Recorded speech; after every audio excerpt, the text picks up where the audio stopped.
Captain Fathom.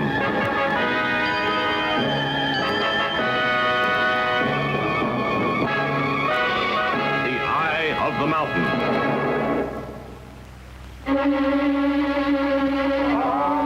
For centuries, the natives upon the island of Cambuki have worshipped the Eye of the Mountain.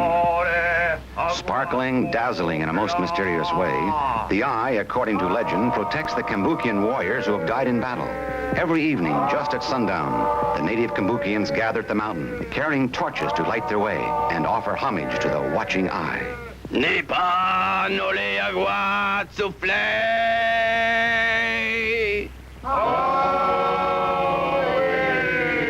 Jambla negua manakuba moe.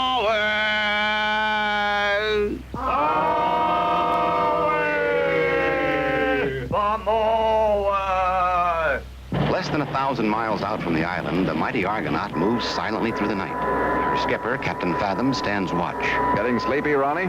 No, sir. It's pretty hard to get sleepy when you're in charge of more than $10 million worth of hardware. I know, kid. But don't forget why we assigned you as plainsman. I know, sir. Guys my age have twice the reflex action as men who have reached the age of... Okay, you made your point. I don't agree with it, but... Hold it, sir. We've got contact with the island of Camboki. Want me to wake up Miss Perkins? No, let her sleep. What's our estimated time of arrival? Oh, that's a good question. Let's see. I would estimate our time of arrival at 0700. Should be daylight. Okay. Steady as she goes, plainsman. As the mighty Argonaut and her sleeping crew race toward Cambuki Island, little do they realize that a mysterious black yacht is about to drop anchor in the harbor. There she is, Harold. Nest egg to 1,000 dreams. Would that our journey only reward us in verifying the truth of our ill-begotten map. You are an evil genius, Master. With your peculiar talents, I could have been a king. Get over that. We have work to do. Sorry, Master.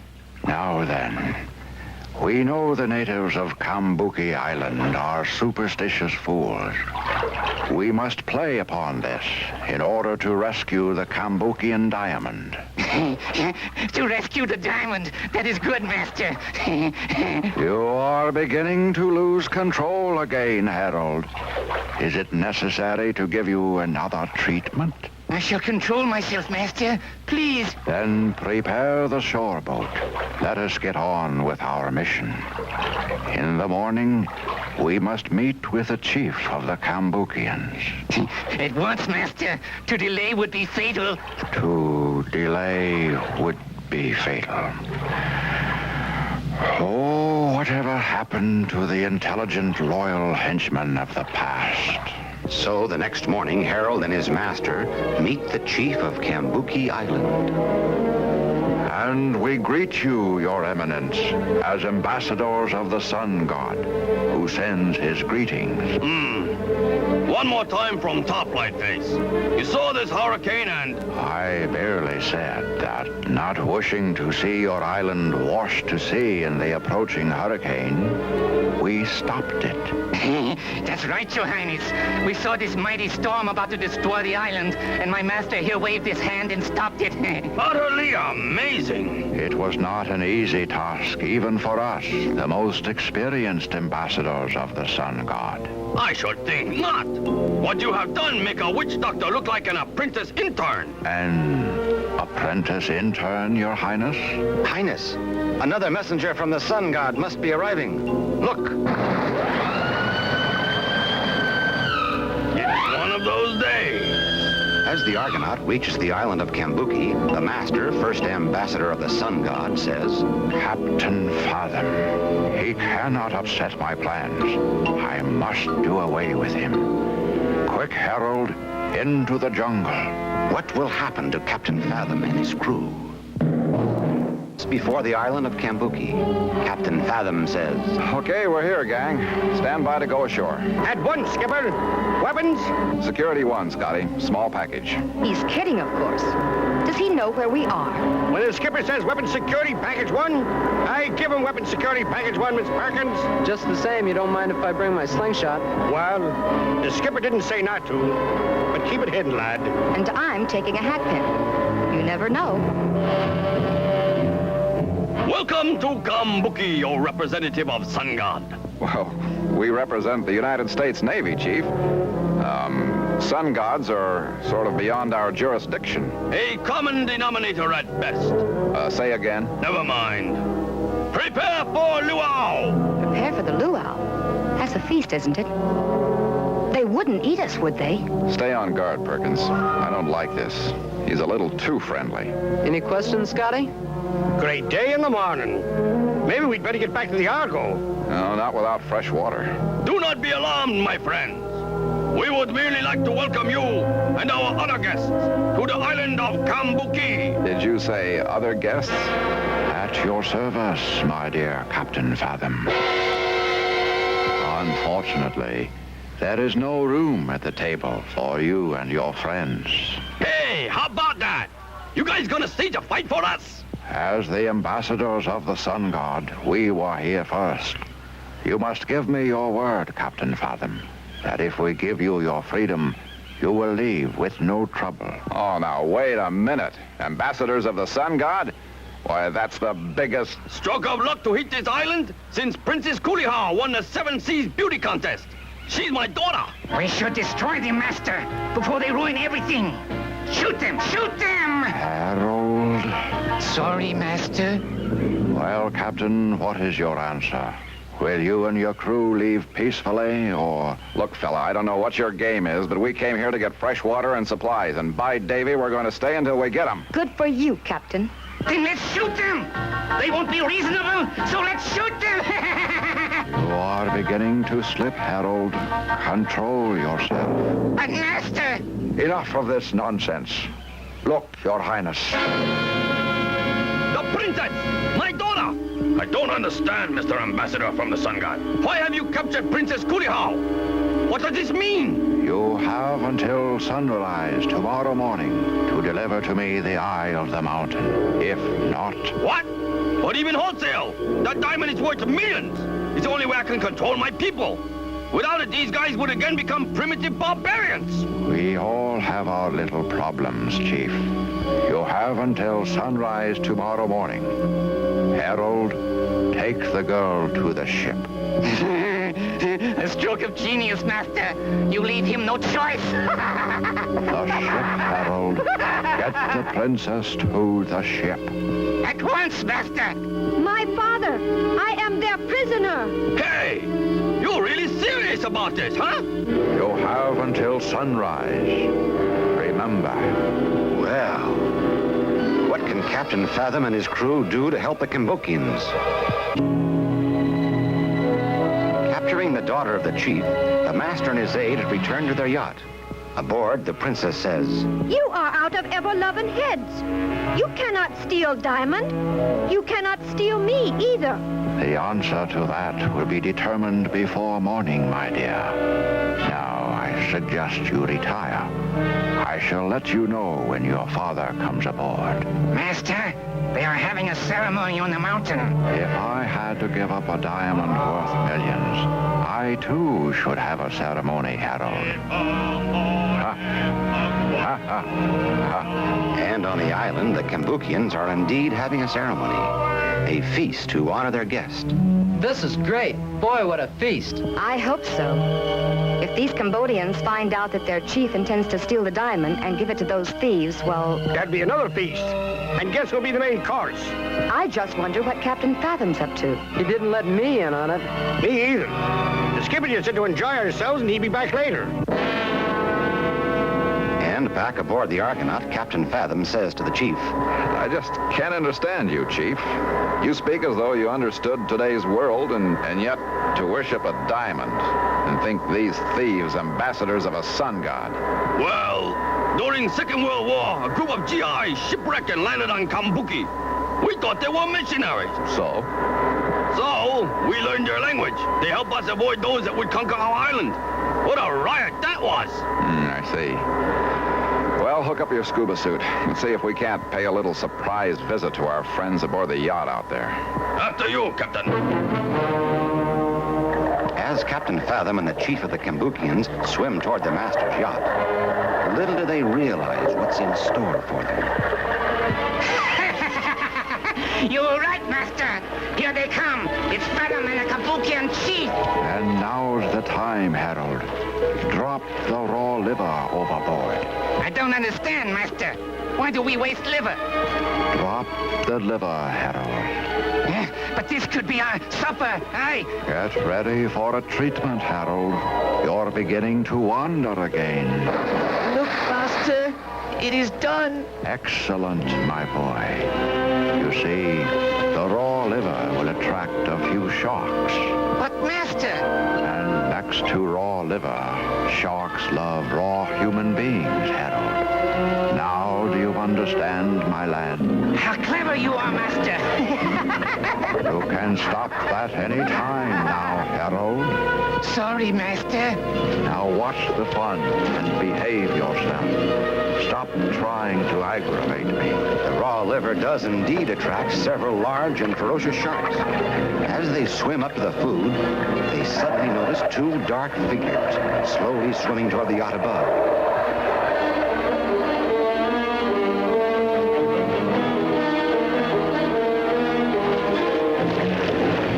The sharks ignore the liver and prepare to attack Captain Fathom and the chief of the Cambukians. They've spotted them, Harold. Look. How wonderfully gruesome, Master. They'll be eaten alive.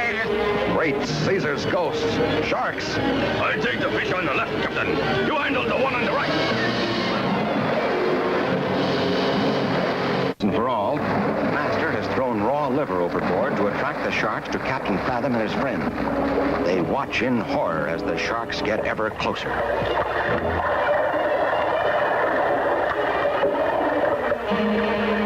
Here we go, Captain. Wait, Chief. I've got a better idea. Watch this.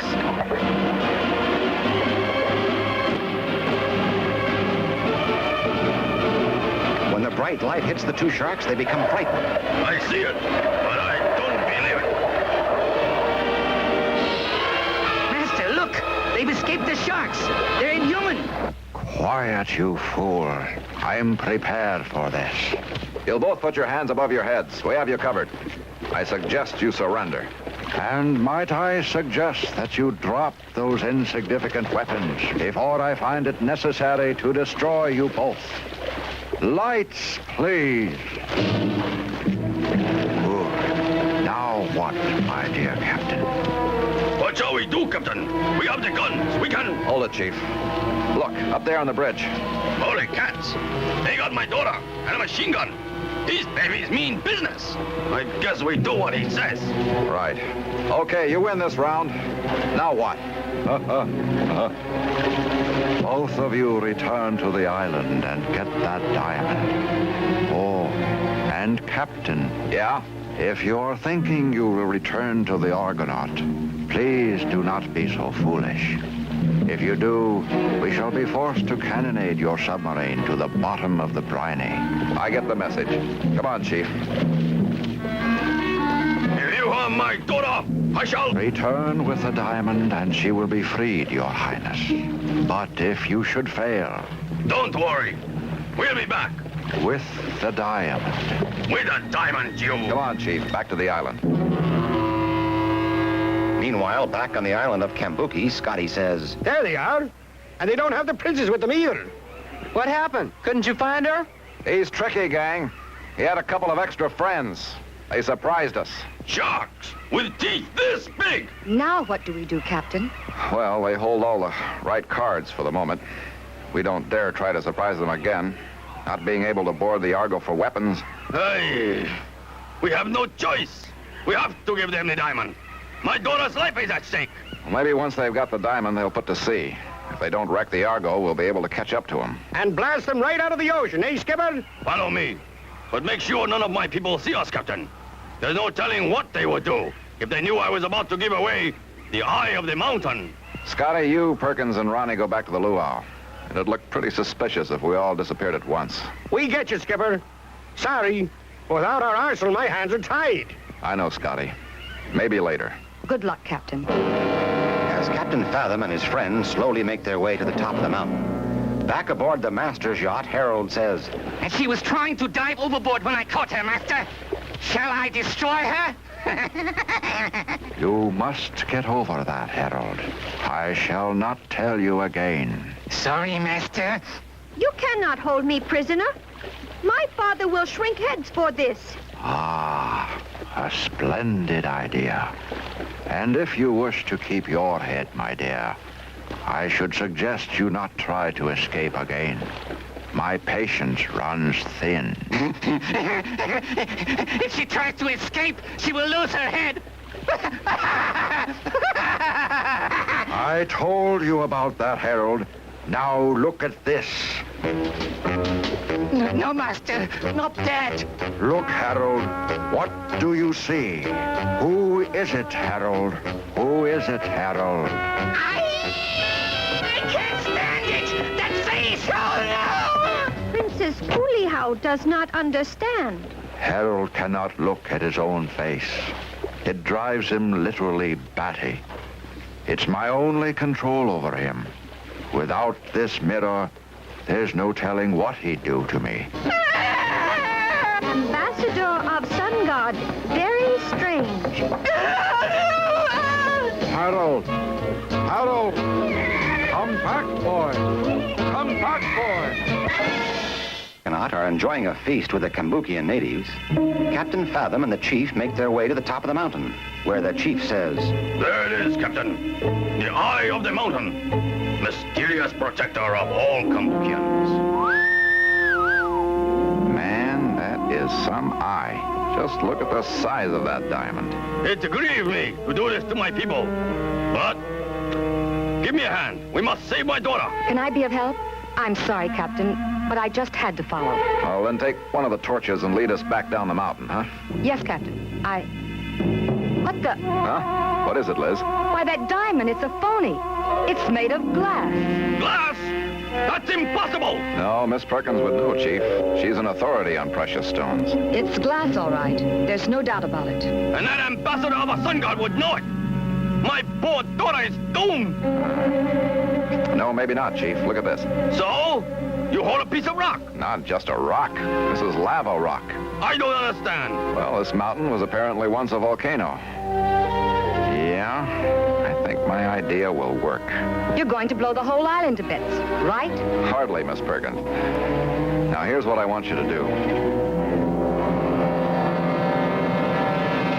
I am truly sorry you feel that way, Harold.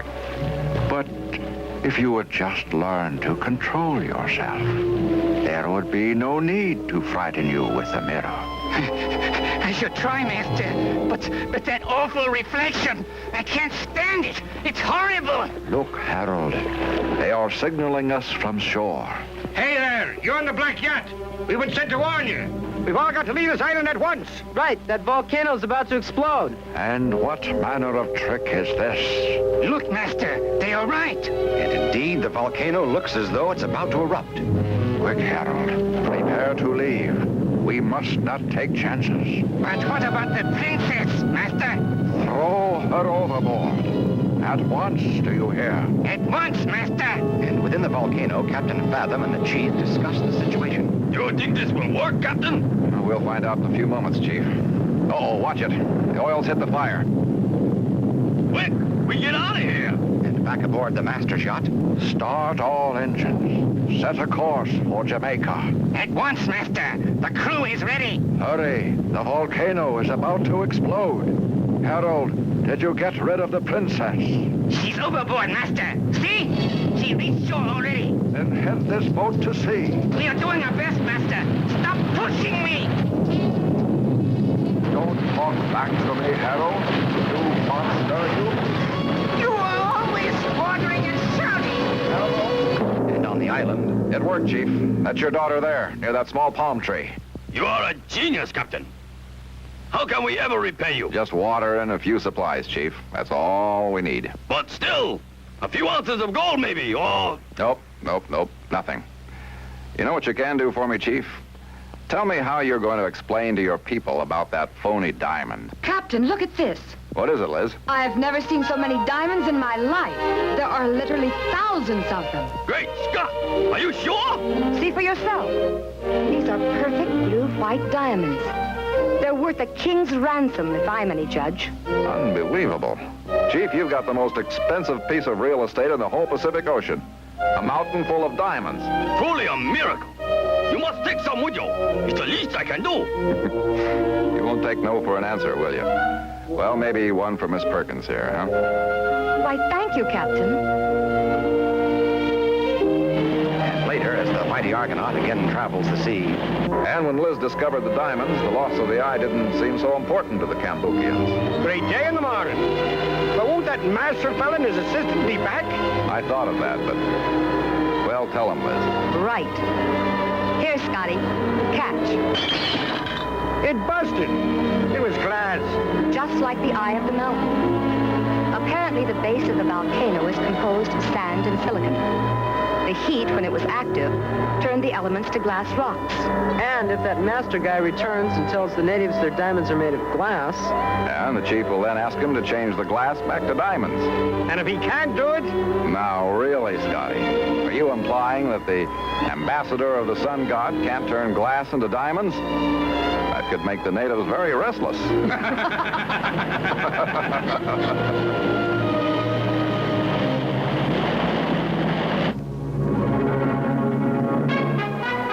Hey kids, have we got a surprise for you in the July school holidays? Fat Cat's Carnival of Fun is coming, so save your pocket money and stay tuned.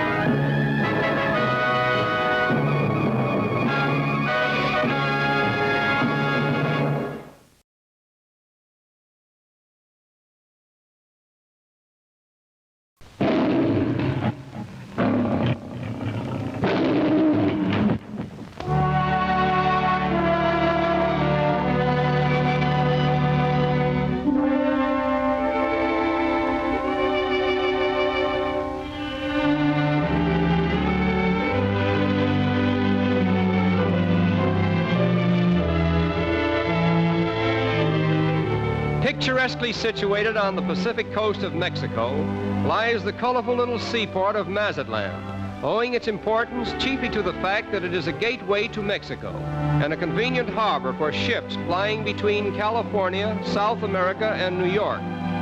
Aside from its modern status, Mazatlan intrigues our imagination with thoughts of the countless tides that have caressed its shores and the thousands of ships that have come and gone since the first Spanish galleon weighed anchor in its harbor and landed a colorful cargo of buccaneers in quest of adventure and gold. That was many centuries ago, but within a short distance of modern Mazatlan, there is a tiny fishing village that has changed but little since the day that the first white man set foot on the shores of Mexico. Here the native fishermen enjoy a peaceful existence as Mother Nature provides all that they seem to require for their happiness and well-being.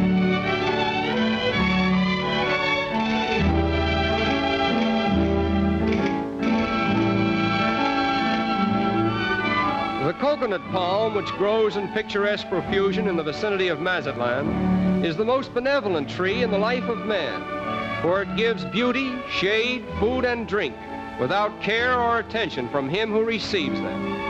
As a matter of fact, if it were not for the coconut palm, it is doubtful that human life would be possible among the poor natives in tropical countries. It is an odd fact that in the first written records of the Spanish explorers who visited Mazatlan, reference is made to the giant turtles that inhabit the streams and the land and provide food for hungry men. We wonder if this old fellow remembers something of the color and romance that the Spanish buccaneers brought to Mazatlan to be perpetuated in the hearts of their descendants, who still include music and dancing among the necessities of life.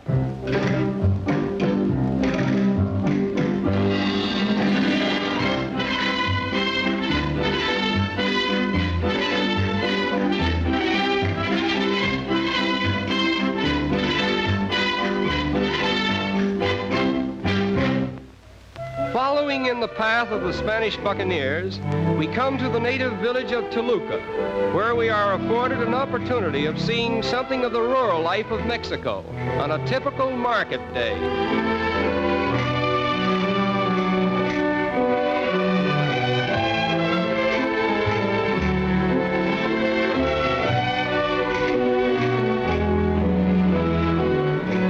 Many of the native people in this marketplace are descended from the former subjects of the great Indian kings who ruled Mexico before the Spanish conquest. Long and trying centuries have passed over them, but apparently the innovations of time have been exceedingly slow in bringing about any fundamental changes in the manners and customs which they inherited from their ancestors. Styles of dress may have changed, commodities may be weighed on modern scales, and modern money may be the medium of exchange. But the heart of the full-blooded Mexican Indian, silently defying the inroads of the white man, still beats in the past and glories in tales of the days when the great King Montezuma guided the destinies of Mexico. Of all the arts that were in vogue when the conquest of Mexico began, none was more general or better developed than that of pottery. And even today, the Mexican Indian plies this trade with all the traditional skill of his ancestors. In fact, the fame of Mexican pottery has created an international market, and not a little of Mexico's annual revenue comes from this source of trade. No garment or article of dress worn in rural Mexico is more important than that which is called the serape, a mere blanket with a hole in the center through which the wearer's head is protruded. Simple to be sure, but it is the Mexican Indian's overcoat by day and his blanket by night. Rural Mexico is noted for the picturesque little towns that dot its landscape, like time-honored hamlets of the old world. And among the most celebrated of these is the quaint little town of Tasco, a miniature of Spain itself. Aside from being a source of inspiration for modern artists, Tasco has a very interesting history, which takes us back to the days of the Spanish grandees, who made tremendous fortunes from silver mines in this district. As an example of their great wealth, it is said that one of them paved the street leading from his home to the church with silver bars for his daughter's wedding. From the proceeds of his silver mines in Tasco, another wealthy miner built this cathedral, which has been standing for over 200 years as a tribute to his memory. Generally speaking, in Tasco, the religion, architecture, color, and romance of old Castile have left their indelible impressions and bestowed upon Mexico a contribution that adds greatly to the picturesqueness of her countryside, as well as to the artistic traditions of her people.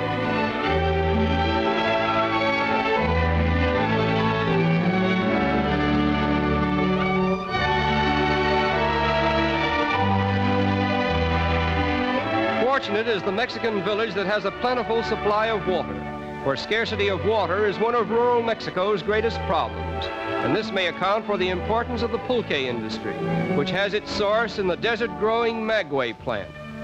Normally, the maguey would flower into a stalk from 12 to 20 feet high, but it is purposely stunted in order to make it more productive. A normal plant has been known to give as many as 50 gallons of its liquid over a period of 6 months.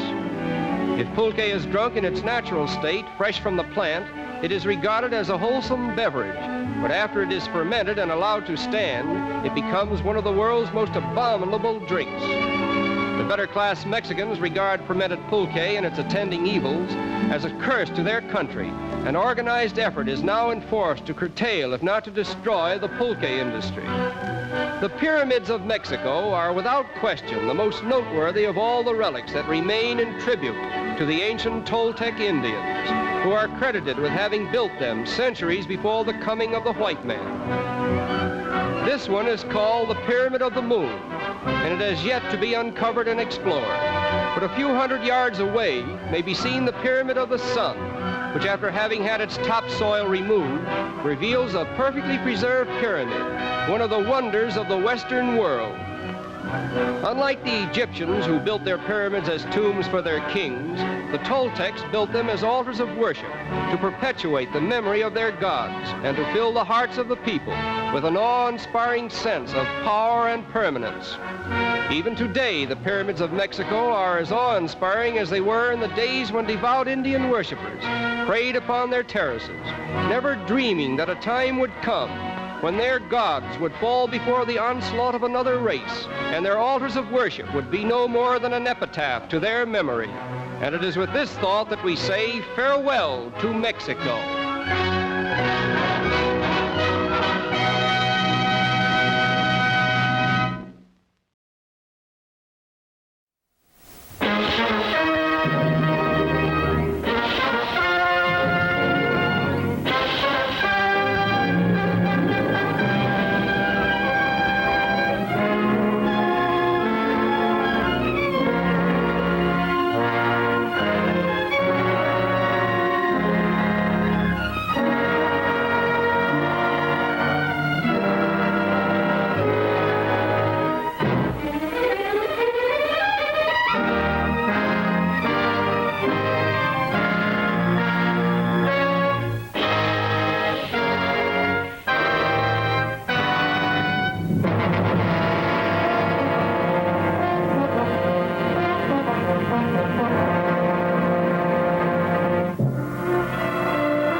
Calling MS.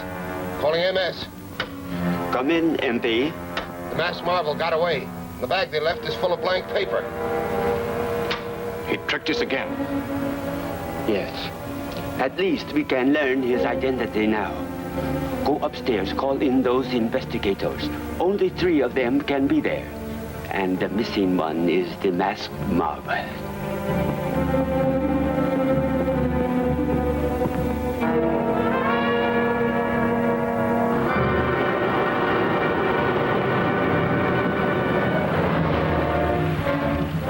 Be sure to follow my instructions carefully.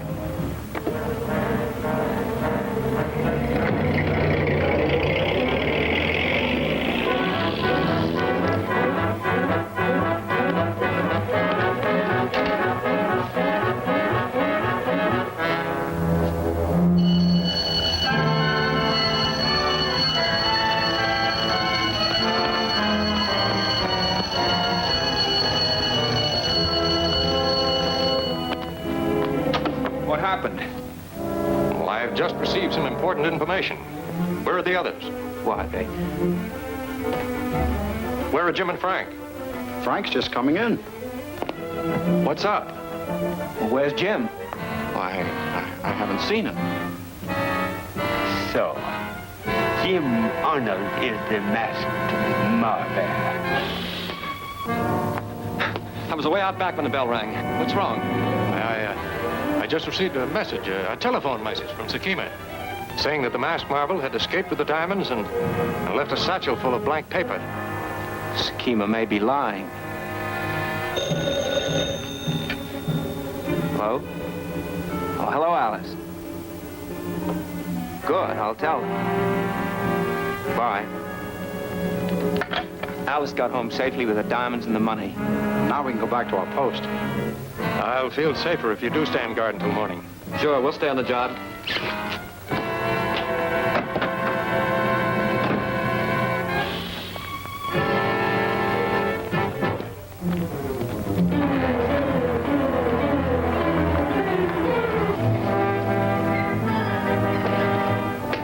Sakima, all 4 boys answered that alarm. The masked marvel can't be one of them. Evidently not. He is a clever adversary, but he cannot be in 2 places at once. No matter how clever he is, I will prove he is no match for me. Our next objective will be the Century Aeroplane Factory. I have a plan that not even the masked marvel could anticipate.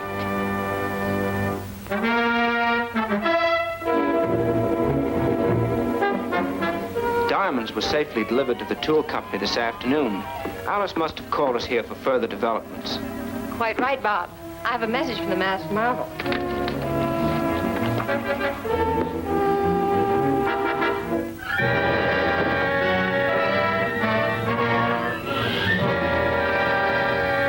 This is the masked marvel speaking. I investigated the house where I got the diamonds from Sekima's men. It was bought for an unknown client by a lawyer named Philip Morton. Morton's record is shady. He has moved several times lately, and each time sabotage occurred in the district he moved into. Early this week, he rented office number 412 in the Guarantee Building. I want Bob and Terry to search that office tonight. That is all.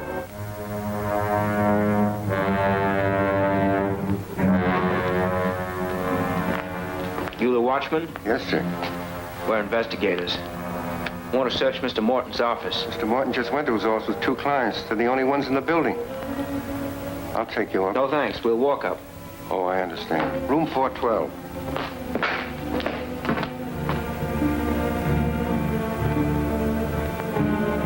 Get downstairs and keep searching that engineer's office until you find the map of the Westbrook storm drain.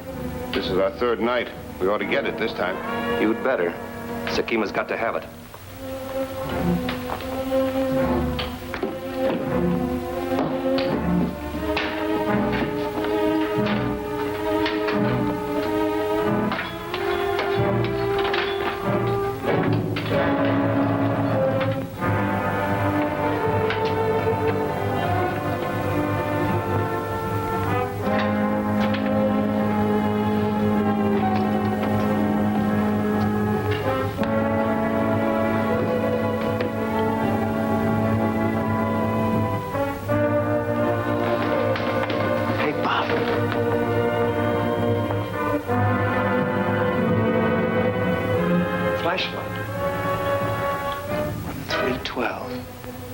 That's the office under Morton's.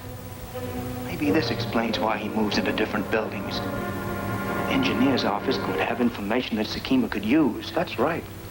I'm going up to Morton's office. There should be 2 men with him. If there aren't, we'll know something's wrong and I'll force him to show his hand.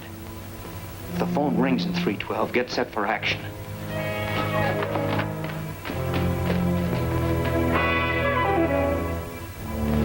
This is it.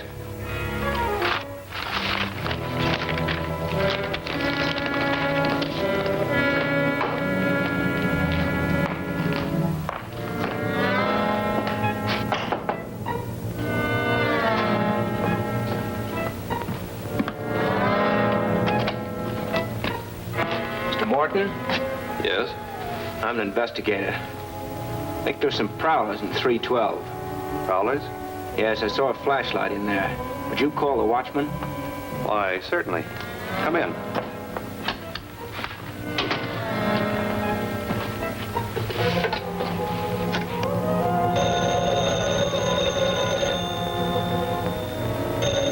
It must be Morton.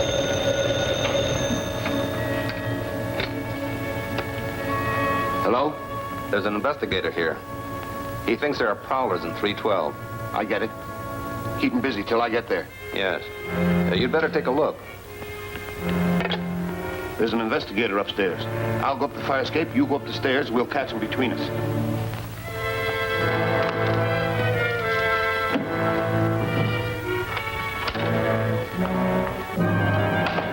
I'll take that. Get upstairs. We'll feel foolish if this is a false alarm. No doubt. Get him up.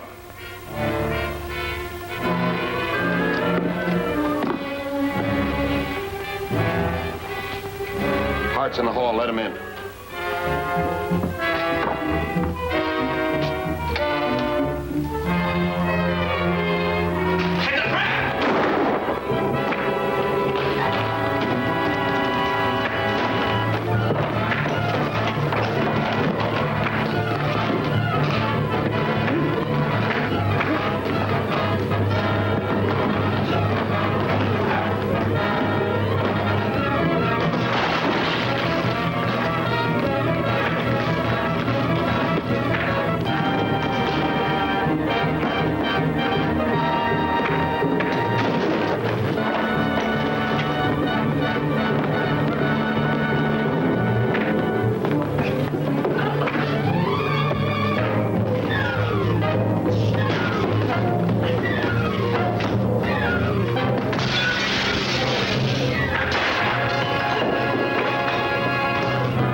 Cambridge's men have stolen a map of the Westbrook storm drain.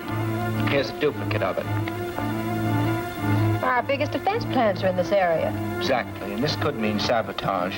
We'll have to search the entire drain. The best place to start is right here. All 4 of the tunnels converge at Drake Road. Enter the drain at Manchester Road. Take the left tunnel. It leads directly under the aeroplane plant.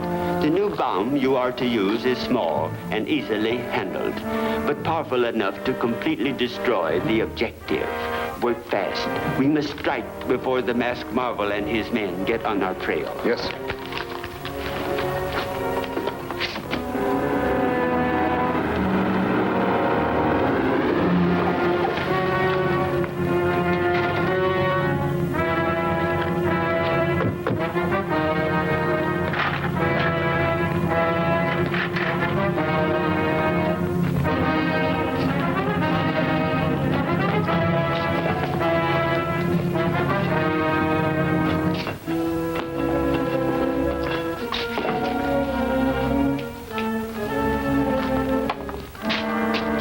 We'll each take a tunnel. They all lead to different areas. When we finish, we'll meet here.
Take it down that tunnel about 500 feet and we'll be right under the plant. Then all we have to do is trip the lever. The light will start flashing.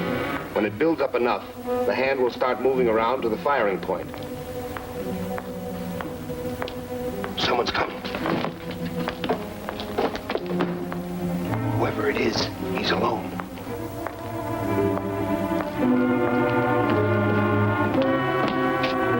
Drop that gun. Now we'll see what the masked marvel looks like.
quench our thirst, quench our thirst, quench our thirst. Here's the way we quench our thirst. At the refreshment counter, now's the time to yum, yum, yum, yum, yum, yum, yum, yum, yum. Now's the time to yum, yum, yum. At the refreshment counter, popcorn, drinks, and candy too, candy too, candy too. Popcorn, drinks, and candy too. At the refreshment counter, at the refreshment counter, at the refreshment counter. 7-Up is all action. No matter what the time or place, let's keep up with that happy pace. Get real action, 7-Up your thirst away.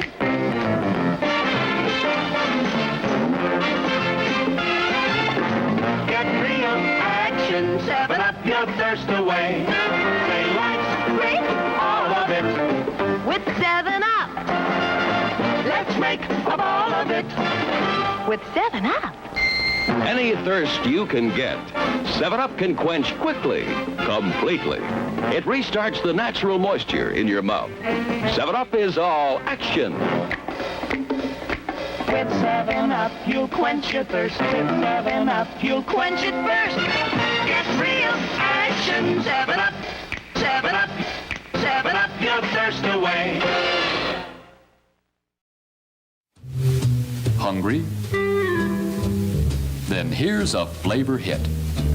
Enjoy tasty pit-cooked barbecue sandwiches with the big flavor of the barbecue pit. Castleberries cooks them long and slow over hickory coals that cook with a glow.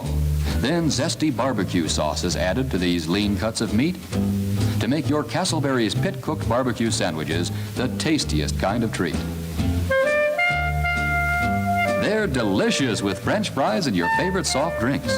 Visit our snack bar now. You'll always find Castleberry's pit-cooked barbecue and other good things to eat at our snack bar.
Chavez met Erickson here about a year ago and put the blonde boy away in the third round. But the way things are going so far, it looks like a different story tonight. Chavez just doesn't have it.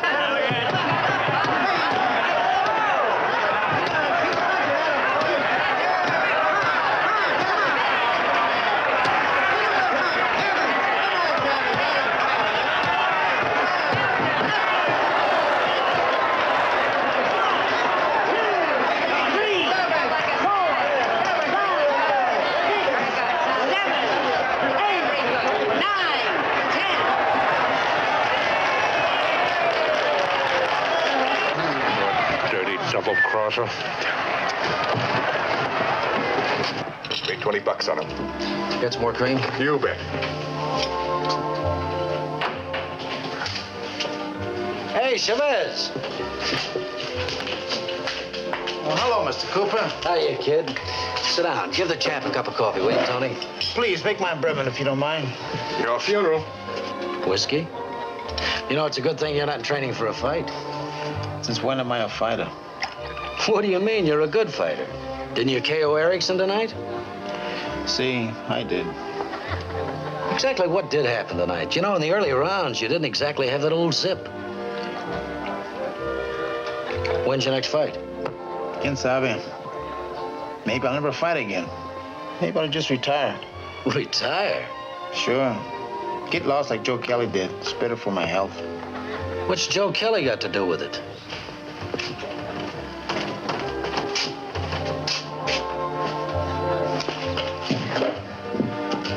Thank you, Mr. Cooper. Sure.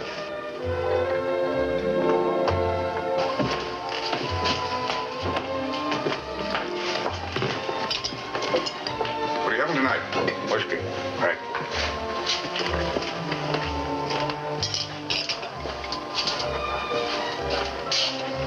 Tony, remember a fighter by the name of Joe Kelly? Joe Kelly? Yeah, he's a nice-looking fella. 4 or 5 years ago, he was lying for the championship. Oh, yeah, I remember. Good boy. Whatever happened to him? I thought maybe you might know. Ah, you know how those guys are. They come and they go. Kelly. Chavez seemed pretty upset when he said he should get lost like Joe Kelly.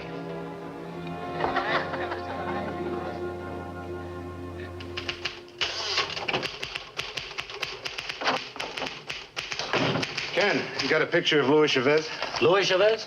Yeah, right here. I'm going to run with my fight story. I'm going to run it with his obituary. They picked him up in the middle of 10th Avenue last night. Oh, what happened? Hit and run, according to the police report. Coroner's office said he'd been drinking. Thanks.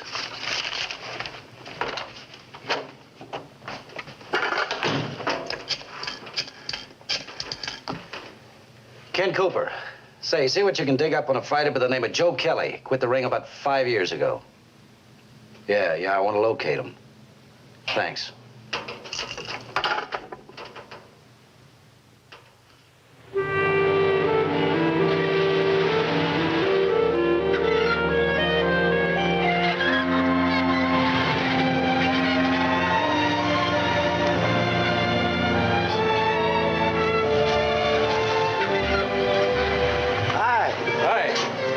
I'm a little early for the season, huh? Yes, sir. I guess you are. We don't open until next week. Maybe we can put you up, though, if you don't mind stepping over paint buckets for a couple of days. It's okay. I don't mind at all. Good. Go in and register, and I'll bring in the luggage.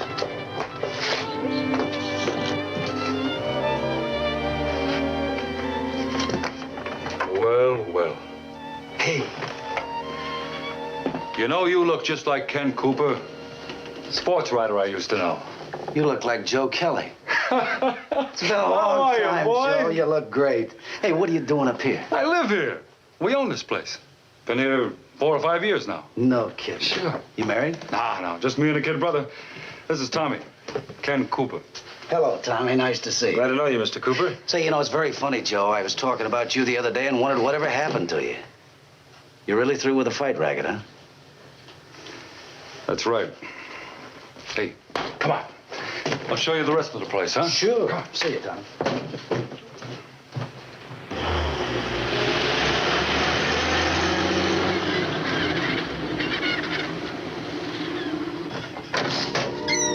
Hi.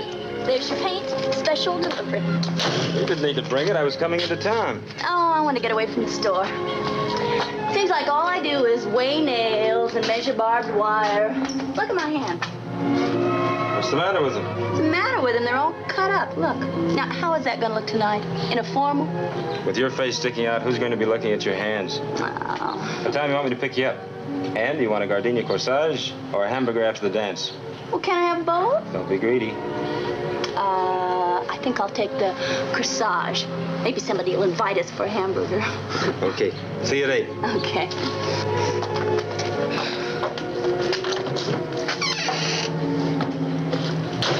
Hey, what's that on your face? Where? Oh, it's your mouth. Wow. See you at 8. I was watching Tommy work out with the gloves this afternoon. Looks pretty good. Is he going to be a fighter, Joe?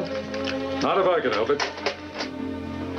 And don't you go giving him any ideas, huh? I mean, he and I, we've been through all that. I take it you don't think much of professional fighting. For him, no. I guess I don't have anything to say about it, huh? That's right. Pretty sharp there, dude. Yeah, big deal tonight. Dance in town. You got any money? I've got enough. Here. Take a couple of bucks, huh? Put some gas in the truck. Truck? Oh, you can't go to a dance in a truck. Why don't you take my car? You're kidding. No, go ahead and take it. I'm not going to use it tonight. Here's the keys. Well, thanks, Mr. Cooper. Is it okay, Joe? Okay. Hey, but if you get one scratch on that car, I'll break your neck. No, I won't. Thanks again, Mr. Cooper. And don't worry about the car. I'll park it in a corner all by itself. Have a good time. Thanks.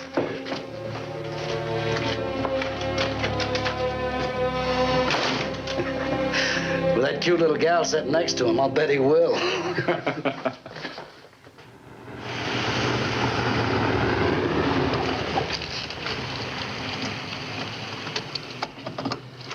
Oh, what a wonderful night. This is so luxurious, I hate to even get out. You ought to see under the hood. 245 horses. Mr. Cooper said it'll do better than 125 miles an hour. Must have cost a lot. I didn't know newspaper reporters made that much money. Well, he's not just a reporter. He's a sports editor of one of the largest papers in the country. You know, he covers the fights and writes a column and everything.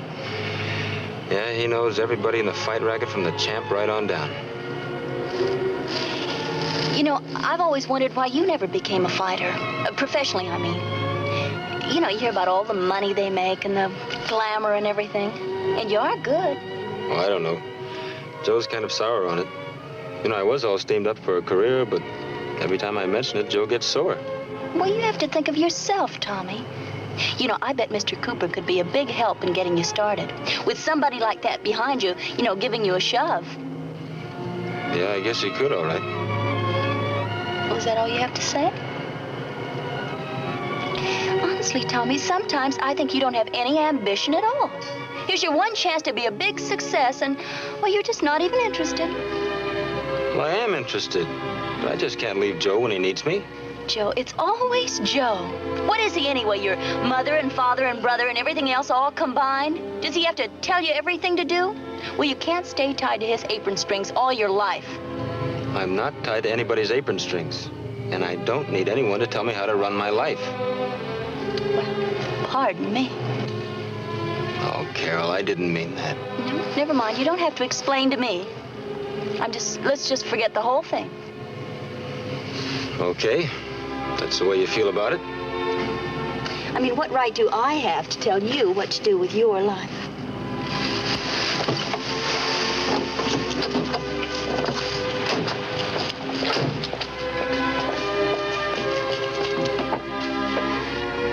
Now, look, honey, we don't have to boil up over this thing.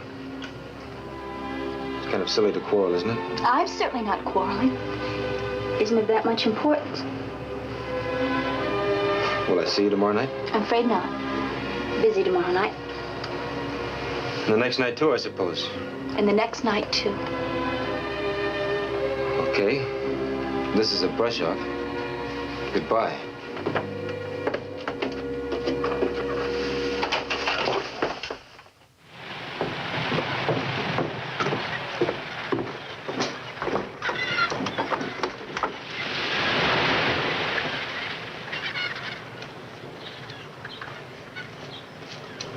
How do you like these? Oh, wait. If you're finished with that paintbrush, you better clean it, huh? Clean it yourself. Okay. I'll take care of it later. And you can clean the fish, too. Okay. Hey. Get the chip off your shoulder, huh? What's eating you, anyway? Plenty of things. I'm tired of taking orders. Well, what brought all this on? I'm not giving you any orders. You're always giving me orders, telling me what I can do and what I can't do. It's about time I started to think for myself. Well, okay. What's stopping you? Not a thing.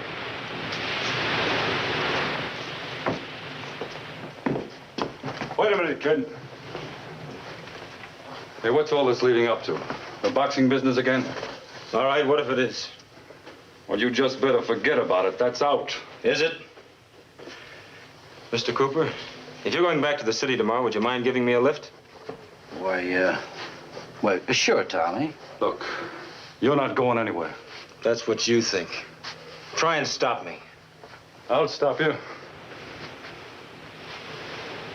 You're not good enough. That's what you think. Careful, kid. You know, Joe was one of the best in the business. Yeah, he was so good he got tossed right out of the business. Shut up. So good he couldn't get any more fights. I said shut up. Then you tell me what to do.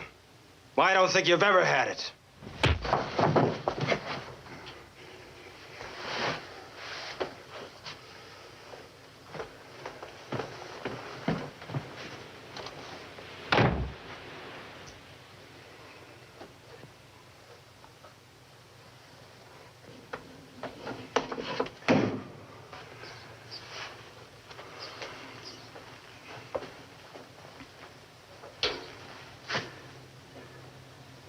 I shouldn't have lost my head.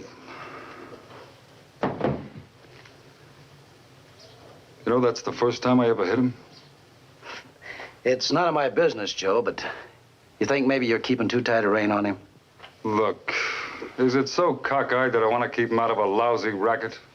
I tell you, it's not for him. I've had it, I know. You taught him to fight, didn't you?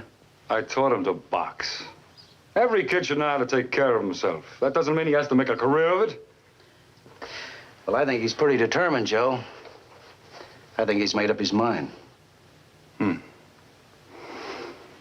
Okay. I don't know. I have done everything I can do. Let him go. He'll find out. He'll find out the hard way. Oh, but you're not gonna let that kid walk out of here with this between you, are you?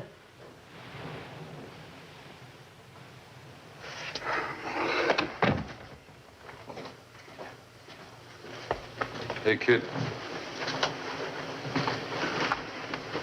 I'm sorry I lost my head. That's okay. How's the jaw? I guess it'll survive. I'm sorry about the things I said, Joe. I guess I've got a temper, too. You know I didn't mean them. Yeah, I know. I know. But I'm still going. Okay. You do what you want to do.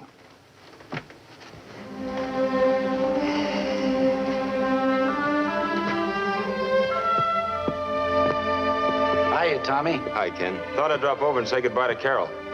Better not be too late. Ken wants to get an early start in the morning. I'll be ready.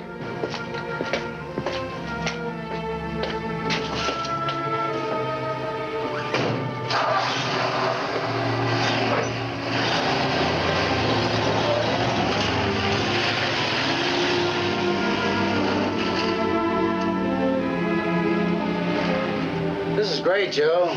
Real peaceful and quiet. You know, I think you're the smart one.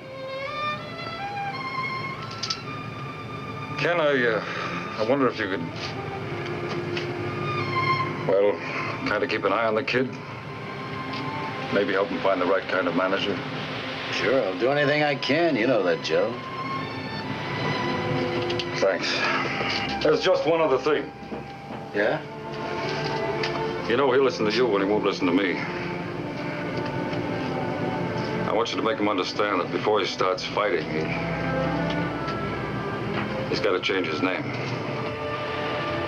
Why? Let's just say it's better that way.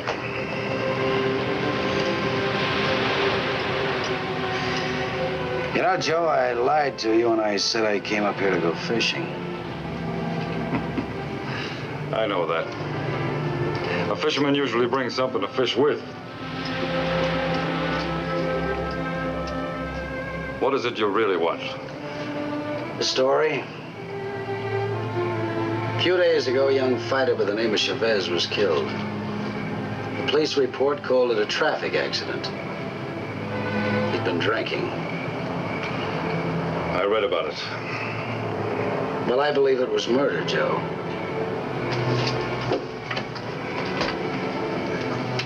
Joe, why'd you quit the ring when you did? What's the story behind it? I can't tell you the whole story. I will tell you this, though. I didn't want to end up like Chavez. And Ken, I'd appreciate it if you forgot you found me. What else am I going to say, Joe?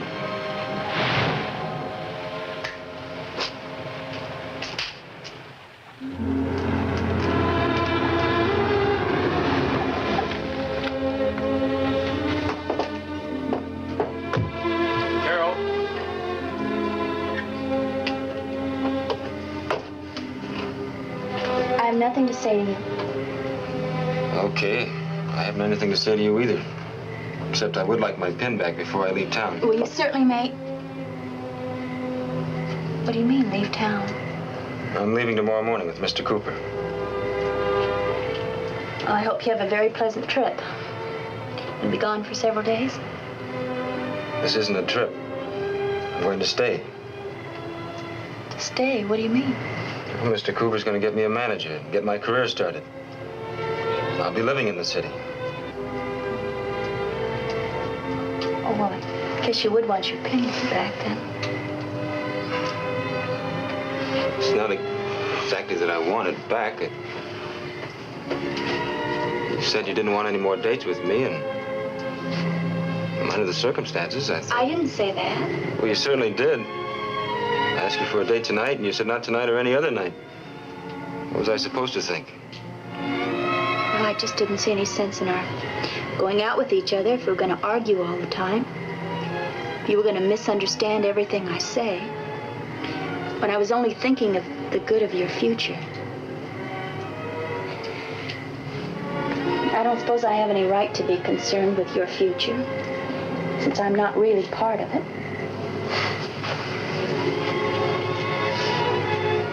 You are part of it, Carol. You know you are. If it wasn't for you, I wouldn't care about the future. It wouldn't mean a thing.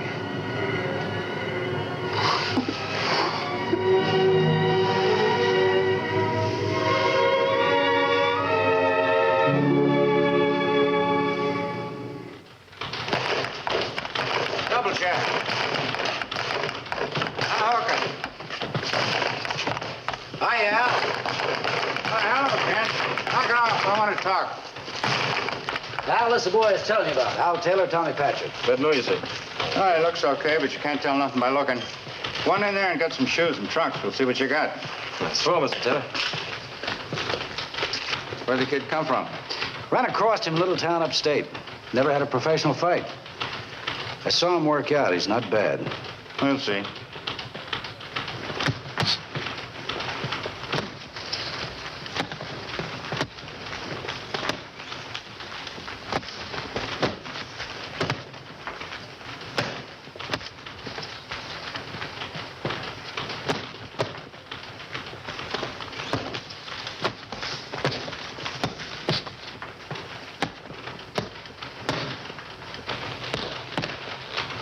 Kid may be an amateur, but somebody's been teaching him, and good.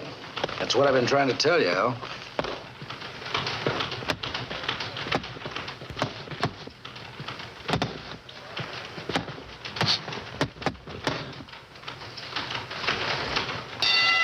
Sorry, fella. I didn't mean to let that one go. It's all right, pal.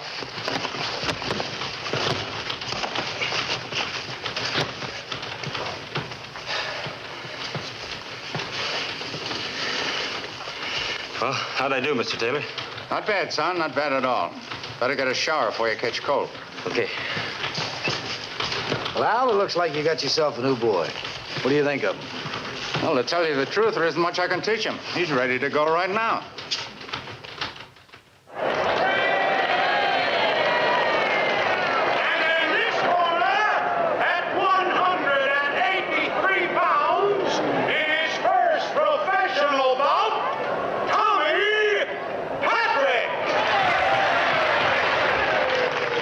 Boy's pretty green. Let it go 2 or 3 rounds, then deck him.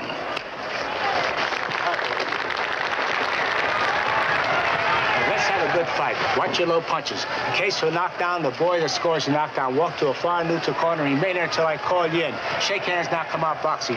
Let's go. Now remember, kid, don't be nervous. Don't let this fella get you sore. Just watch for an opening. Be calm. Keep your left out. Good luck. Although this is Tommy Patrick's first professional fight, when you see this boy box, I think you'll agree with me, he shows a lot of promise. Fisher, his opponent, is well known hereabouts, having had 32 fights and winning 26. And there's the bell for round 1.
luck, kid.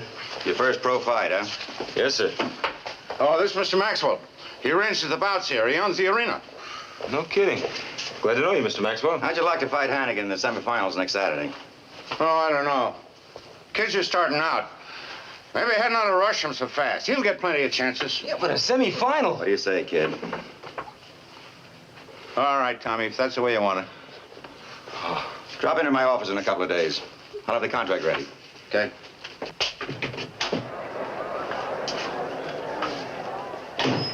Hey, a semifinal! No, save your win. You got a lot of work to do in the next few days, and I do mean work. Relax, Tommy. Don't be so tense. You're throwing yourself off balance. And keep your left out. Taylor, looks like you got a comer. You want to sell him? Nope. This boy ain't for sale. How about a percentage, say 60%, huh? You heard me right the first time. He ain't for sale. None of them. All right, have it your way. If you change your mind, look me up. I'm in the book. Okay, that's enough. Come on, Tommy. Why don't you take a hot shower and lay down for an hour, understand? Right.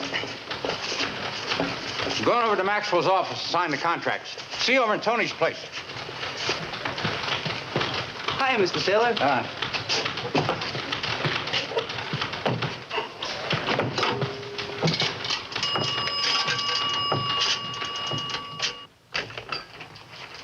Hi, Max.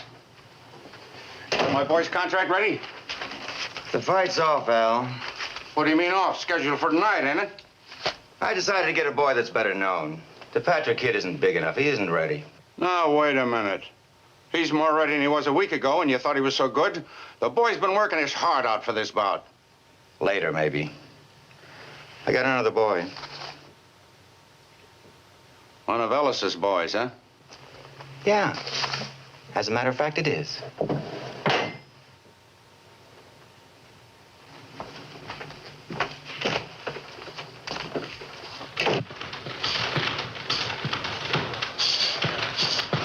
Okay, Charlie, that's enough.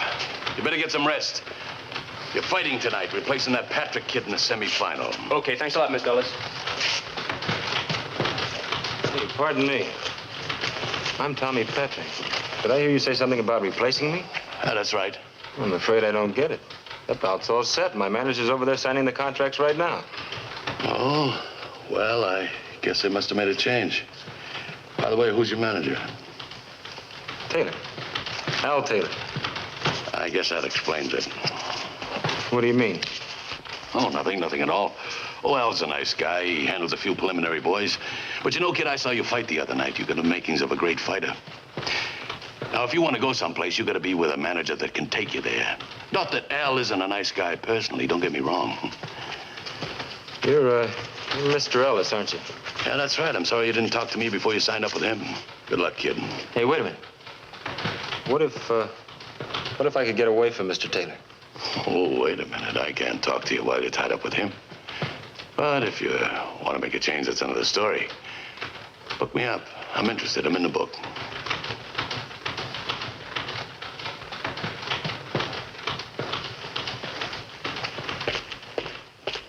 Well, it figures, Al. You won't give Ellis a cut of Tommy's contract, so he and Max cut Tommy out of the fight. Why don't you take it up with the boxing commission? Be their word against mine. How far would I get? Yeah, I guess so. Look, Al, I'm gonna run this in my column. You do, and I'm through. I'll never get into another one of Maxwell's clubs as long as I live. No, I'll let it ride. I'm gonna make Tommy so big they'll be begging to book him. Hello, Tommy. Hi.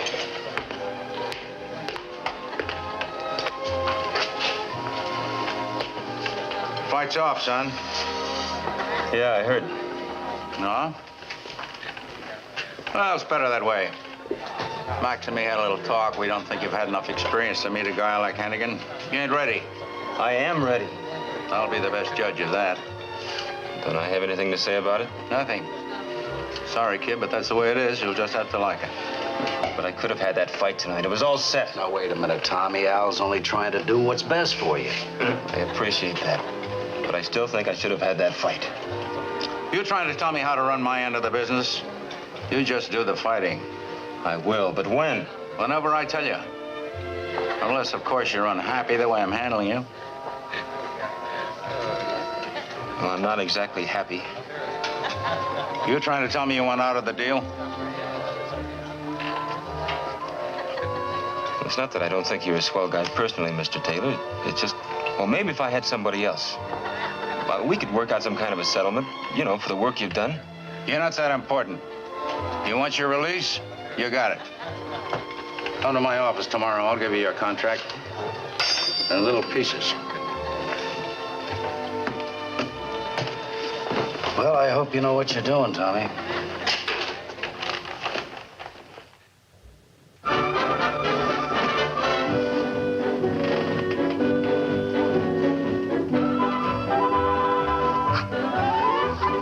Shake hands for the photographer.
Yeah. Well, just a minute. Hang on. It's for you, champ. Long distance. Hello? Hi, kid. Congratulations. And we watched you about on TV. Hey, if I'd known you were watching, I'd have waved to you. How are you anyway? Hey, you said we saw the fight. Was anybody else watching it? Just about everyone in town. Hey, wait a minute. Someone here wants to talk to you. Hi, Tommy. Carol. Gee, how are you, Carol? Oh, I'm fine. Oh, your fight was just wonderful tonight. My, but you're getting important, being on television and everything. What have you been doing? Oh, nothing very exciting, that's for sure. I don't think I've even had a date since you've been gone. It seems like every time I meet a fellow and he finds out that I'm, practically engaged to a prize fighter, he gets scared off. It's terrible. You know, a girl can get pretty lonely. Yeah, I know what you mean. I get lonesome, too. Sure I do. I think about you all the time. Well, yeah, I've got your picture on the nightstand near my bed.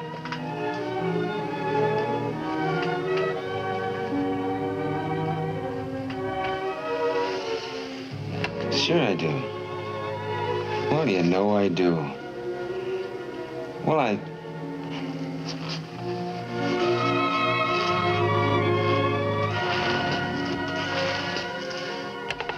love you, Carol. Goodbye. Hey, Chuck. Yeah. How much does a diamond ring cost? Well, depends. $1,000, maybe. Hey, you want to buy a hot one? I got $1,000. Well, you want a good one? Maxwell? Well, Max, you got a check for my boy, huh? Oh, yeah. Hey, Good. There you are. Thanks. Say, look, Max, was wondering if you could spot my boy in a fight where he could pick up a little extra money. He's in a financial spot. I certainly would appreciate it if you could, Mr. Maxwell. You see, Tommy's my favorite boy, and I can't see him going around worried. I told him I was sure you could work out something. He needs $1,000. Well, I can match him with Calhoun Saturday night. That'd pay $1,000. There you are, kid. Your troubles are over. Oh, that's great. Thanks a lot. I can take Calhoun easy. Not this time. Calhoun's going to get the decision. What do you mean? I mean, if you want to make a grand, you got to lose the bout. That's the way it is, kid. You mean you want me to throw the fight? Take a dive? Look, kid, this ain't for the heavyweight championship. It's just a minor bout. Well, I know, Either but... you want it or you don't. You said you needed $1,000. Well, I do, Look, but... Max is trying to do you a favor, Tommy. He can get any one of a dozen good fighters to fill this spot. Well, I appreciate that, but... One thing you gotta understand, Tommy. Fighting is like show business. The people gotta be entertained. If the same boys won all the time, it'd be kind of dull, wouldn't it? We give them a good show for their money and everybody's happy. But throwing a fight... How do you think fighters are built up? How do you think I built you up? By letting you win your first 8 or 10 bouts. Letting me win? Of course. Any one of the fighters you fought could have taken you. You were green, they had experience. I figured you had the makings of a great fighter. And you needed that experience. All right, now you got it. Now, with the proper handling, you can be a big man. But you're going to have to listen to people who know more about this business than you do.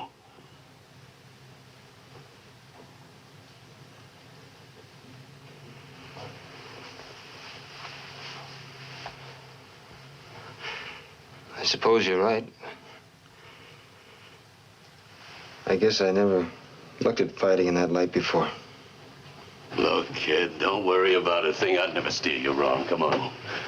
Thanks, Max. Look, Sam, we can clean up on this. Tommy's the favorite to win. The odds will be in your favor. You cover all bets. Tommy loses. You sure your boy will play ball with us?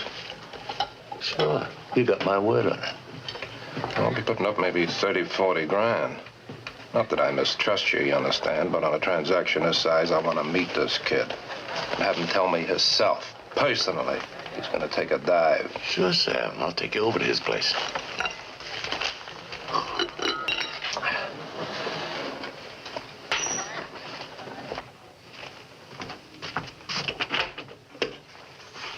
Hello, sorry.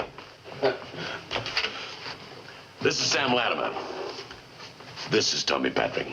Glad to know you, Mr. Latimer. How are you? Sam and I are what you might call business associates. Oh, I see. Well, won't you sit down? Hey, how about some coffee or something? No, we can't wait. Sam and I are in the neighborhood, and I wanted Sam to meet you. Oh, incidentally, I knew you were a little short, and I thought maybe you could use a couple of hundred, right? Oh, I sure can. Thanks. Now, you understand about the fight Saturday night. You gotta make it look good. No, it's okay. Sam knows the situation. Just to make sure there's no misunderstanding. You're taking a dive in a 7th, 8th round, right? Right. Well, we better be running along. See you later, kid. Yeah. See you around.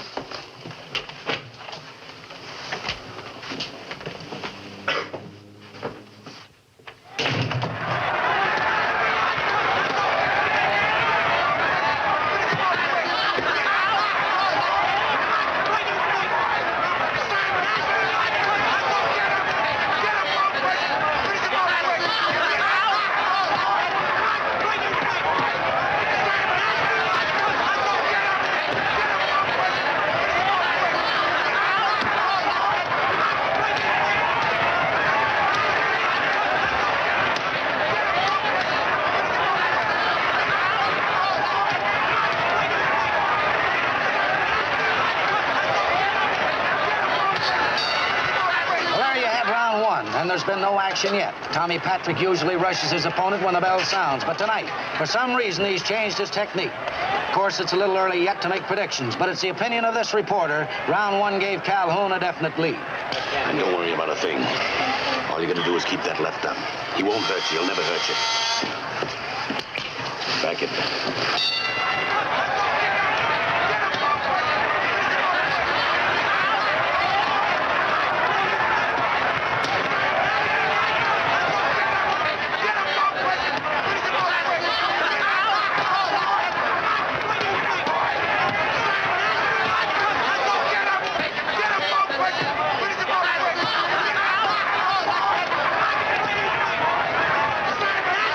Patrick's appearance tonight, at least up to this point, has been pretty disappointing, considering that he's disposed of better boys than Calhoun.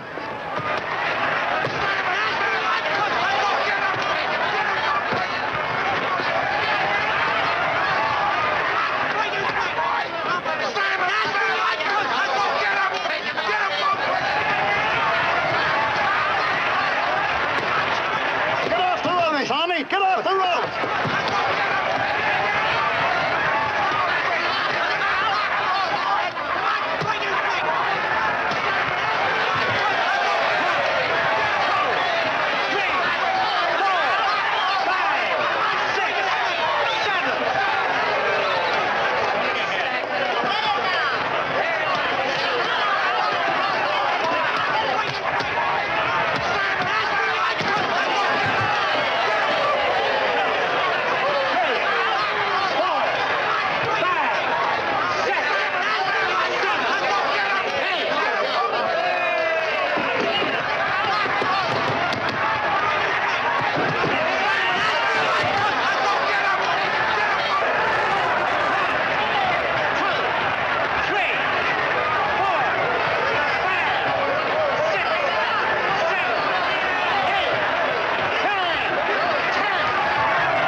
It's difficult to realize that this is the same boy who, until tonight, had won all 11 of his professional fights, and 9 of them by knockouts.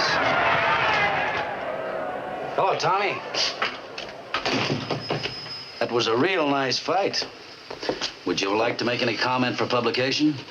Why you needling the kid? He can't win them all. No, I suppose not, but knowing Tommy the way I do, I think he could have put up a better showing. What do you mean by that? What do you think? I think it's getting a little crowded in here. Do you mind, Blow? It's my pleasure. See you around, Tommy. Kid, don't let him worry you. He's just making a couple of wild guesses. Forget it.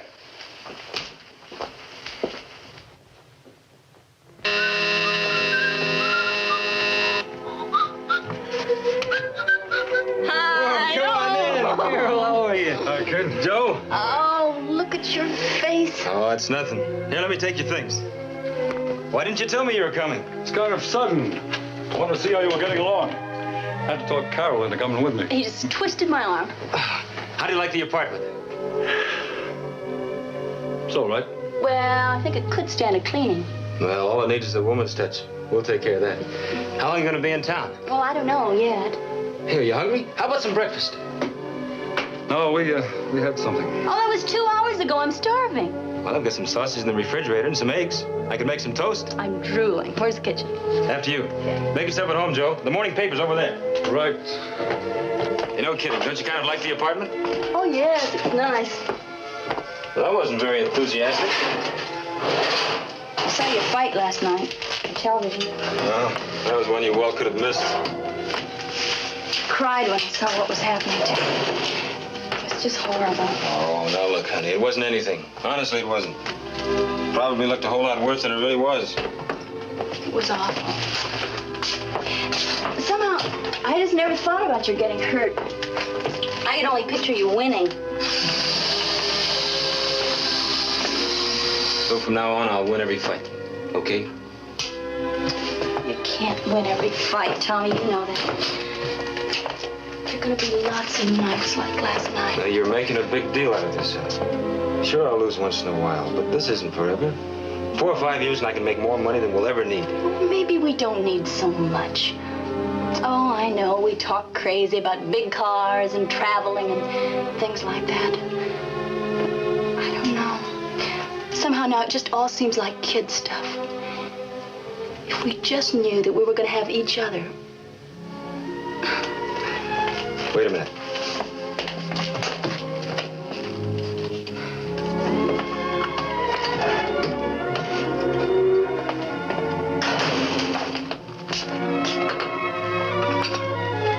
This? Oh, Tommy, you didn't know. Try it on. It's beautiful.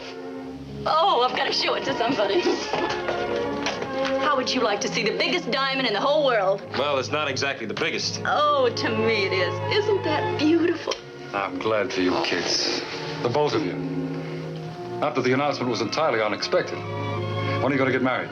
Well, I don't know. Well, I guess we haven't decided yet. Hey, do I smell something burning? Oh, the sausage. Oh, it's ruined, burnt to a crisp. Don't worry, honey. I'll run out and get some more. Market's right next door. No, I'll go, because I know you two want to talk. But give me some money, huh? She's already talking like a wife. Oh, thank you.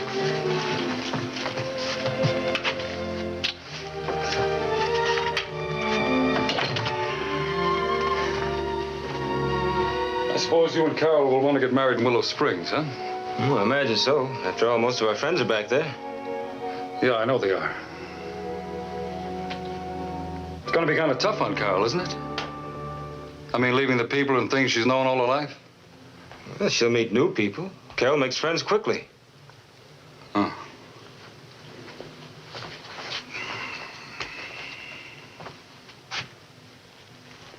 Look, Tommy. Look, the real reason I came up here was to try to sell you on the idea of coming home with me. Oh, we've gone all through that. I thought we Now, wait a minute. Before you go blowing your top, will you listen to what I have to say?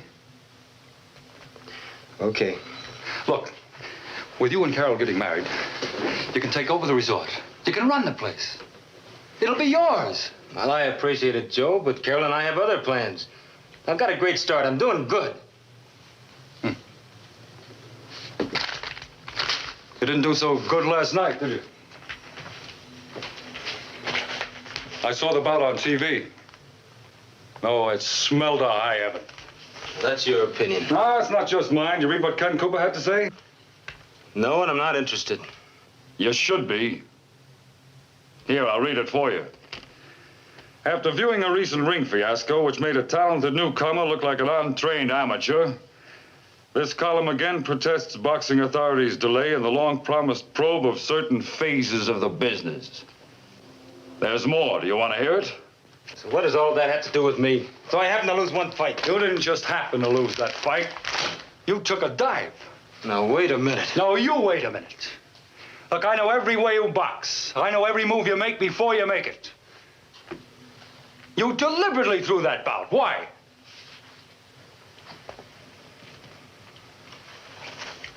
You tell Carol where you got the money to buy that ring? Well, did you? If anybody else had said that, Joe. Come on. Take a swing. Go ahead. Oh, come on. Well, why don't you? You haven't got the guts, that's why. You haven't even got what it takes to fight your way up like a man. No, you'd rather take the easy way, huh? You know where you're going to end up? In the gutter. A slap-happy stumble bum mooching handouts. Take a look around the gym. You'll see him. That's you 10 years from now. All right. So I did throw the fight. Now, what's so terrible about letting the other guy take one fight? Well, this game's no different from show business. The customers come to be entertained, don't they? So what difference does it make who wins or loses as long as they're entertained? It makes a difference to the people who bet their money on you. Look, boxing isn't show business, it's a sport. A contest of skill. People bet their money on you because they believe in your ability to win. Can't you see that every time you take a dive, you're deliberately robbing them?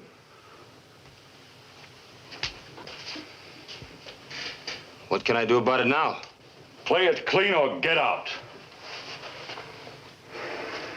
And you can't play it clean with dirty people hanging around you. You mean Ellis? I mean Ellis. He was my manager once. I know how he works. Ellis was your manager. That's right. Look, I've never told this to anyone before because well, I'm not too proud of myself. I was mixed up with Maxwell and Sam Latimer. It was easy money. Till one night. One night we got our signals crossed and I won a fight I should have lost. The boys dropped the bundle. And me, I had to disappear. Yeah. That's why I didn't want them to know that you were my brother. These guys, they never forget anything. I'm still not very popular with them.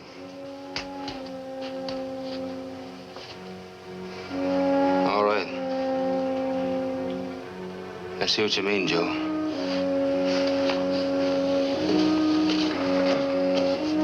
But I'm not quitting. Win or lose, I'm going to give them the best I've got.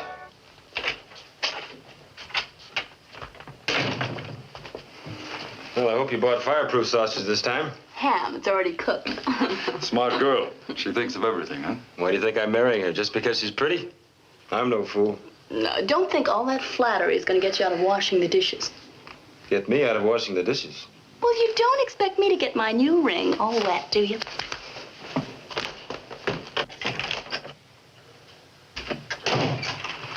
Well, gentlemen, did you see Cooper's column? Yeah, we saw it. So he's making a lot of noise. Who's going to pay any attention to him? Somebody might, if he yells long enough and loud enough. Nothing's going to happen. Cooper doesn't know anything. He's just making guesses. Really, Max, I hope you're right. I am right. Look, Sam and I have been talking a deal. Thanks. How would you like your Patrick boy to meet McPhee on the 23rd? Same deal like before. McPhee's got to win. All right, McPhee on the 23rd, you got a deal. Let me know when I can meet your boy so we can verify it, right? Right.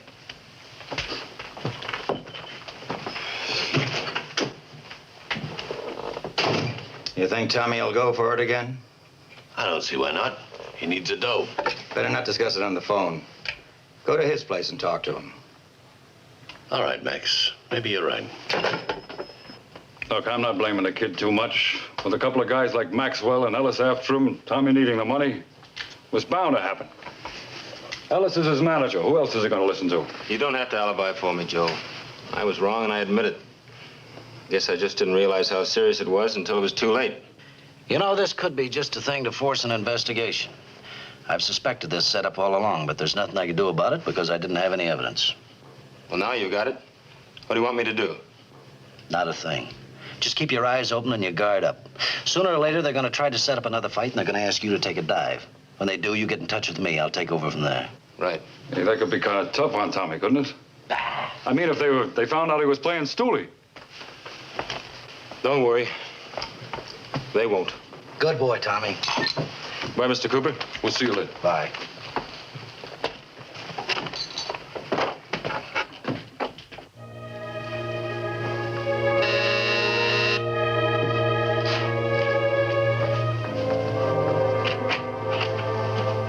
Hello? Hello, I was looking for Tommy Patrick. Oh, I'm sorry he isn't in right now. Is there any message I could give him? No, I'm Mr. Ellis's manager. Oh, Mr. Ellis. I've heard Tommy talk about you. Yeah. I'm Carol Smith. Tommy and I are engaged. Oh, you are? Oh, gee, that's wonderful. Tommy never said anything about it to me. Hey, Tommy's a very lucky boy. Thank you. You'll have to pardon my appearance. I was just cleaning up the apartment. Yeah, I see. Thought I'd surprise him and have it done by the time they got back. Mr. Ellis, if it's anything important, now, you could probably catch him at Mr. Cooper's office at the newspaper. Mr. Cooper? Ken Cooper. Oh, I don't know the name of the paper. But, you know, he writes about sports and things like that. Now, I know Joe wanted to see him while we were in town because they're old friends. You did say Joe, didn't you? Joe Kelly, Tommy's brother. Tommy's brother. Oh, yes, of course, I see. Mr. Cooper's the one who brought Tommy up here and got him started on his career. Yeah, well, I better be running along now, honey. Have Tommy call me at Mr. Maxwell's office. Will you do that? Mr. Maxwell's office, okay. Well, it was awfully nice meeting you, Mr. Ellis. Oh, well, it was nice meeting you. I'll see you around, sweetie. All right. Bye-bye. Bye.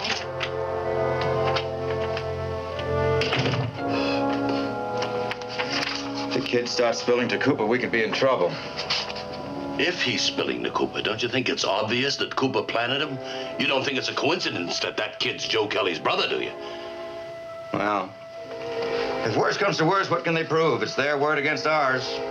Look, Cooper's gonna be screaming for a state investigation. That we can't stand. The testimony of this kid would ruin us. Yeah. Unless we stop him. Yeah, that's right. Unless we stop him. Yeah? Oh, yeah, just a minute. It's your boy. Hello? Oh, hello, Tommy. I just got in. Sorry I missed you. Yeah, me too, kid. Look, I got a great fight for you on the 23rd. Ernie McPhee. Swell, Mr. Ellis. I was going out of town for a few days, but I'll be back in plenty of time. Yeah. Yeah, I thought I'd leave on Sunday. Okay. Sure it will. Look, have a nice trip, and I'll see you when you get back. Oh, and be sure to stay in shape. What's the idea? We can't go through with the fight now. Sure we can. We're gonna stop that kid dead in his tracks. And you know something, Max? Sam's gonna do it for us.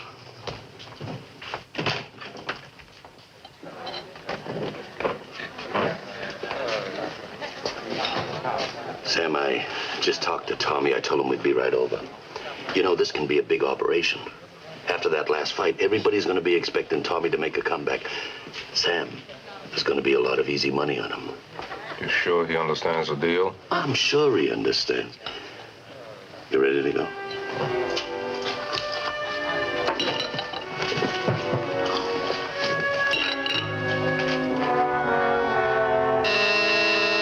Come in. Oh, hi, Tommy. Hi. I see you getting ready to go out, so we won't keep you. Sam and me wanted to make sure you understood about the fight Saturday night. You take a dive in the 6th or 7th round, right? Right. That's good enough for me. Oh, Sam, excuse me. I got a few things to discuss with Tommy. Do you mind? I'll see you later. Sure.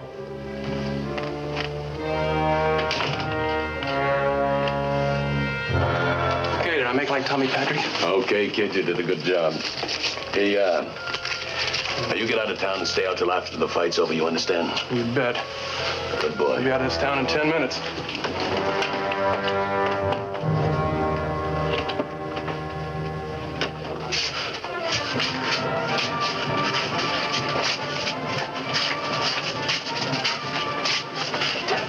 How you feeling, Tommy? I feel great. Good boy. Hi, Mr. Cooper. Well, anything to say for publication, Tommy? Look, news knows. No interviews till after the fight. Oh, it'll only take a second. I just want to ask him a couple of questions. After the fight, I said. I don't want my boy to get upset. You want to ask any questions? Ask me. You want to know how he feels? Great. He's in top condition. He's going to lick McPhee tonight.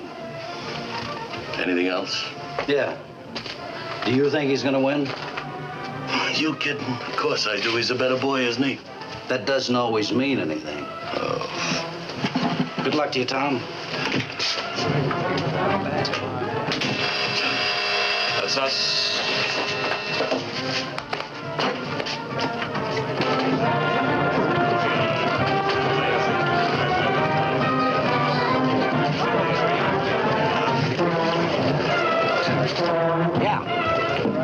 Yeah, fine, thanks. And if you hear anything more, let me know.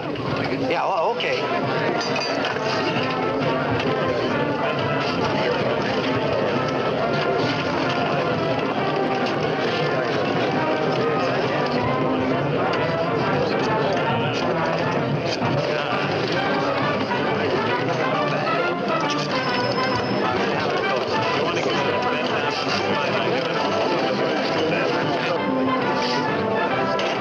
This kid Cooper. Yeah. Yeah, I got it. thanks. Look, Joe, something's happening. I don't know. I don't like it. Like what? Well, I don't know, but the word's out that Sam and the boys are shooting the works on McPhee. They're pretty sure Tommy's going to lose. They're entitled to their opinion. Look, I think the kid's a cinch to win. Look, Joe, these guys don't bet that kind of dough on opinions. They've got to know how a fight's going.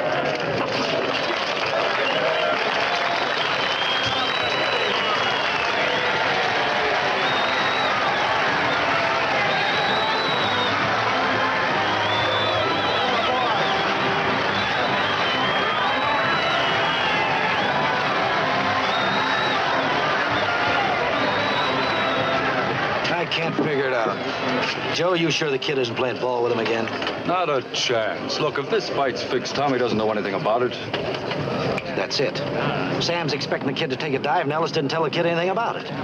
That doesn't make much sense. What would be Ellis's reason? I don't know, but one thing's for sure. If Tommy wins, he's in a lot of trouble, Joe. And now, the main event of the evening. 10 rounds of boxing under the auspices of the Metropolitan Boxing Association. In this corner, weighing 187 pounds and wearing green trunks, Ernie McPhee. Weighing 185.5 pounds and wearing white trunks, Tommy Patrick.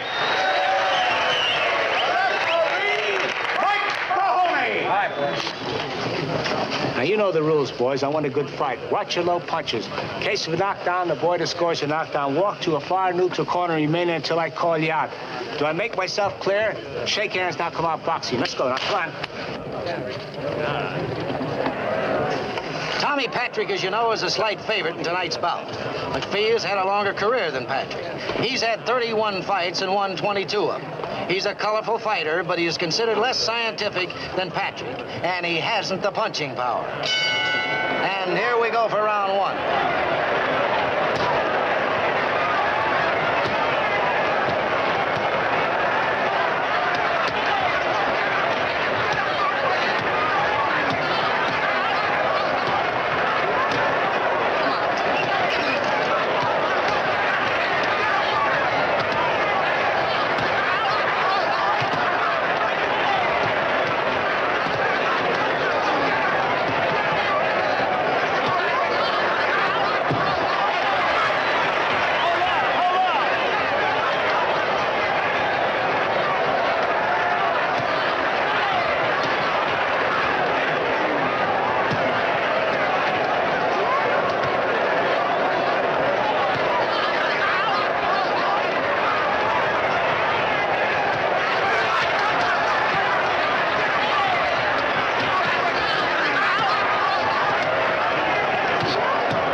First chance you get, deck him with a left.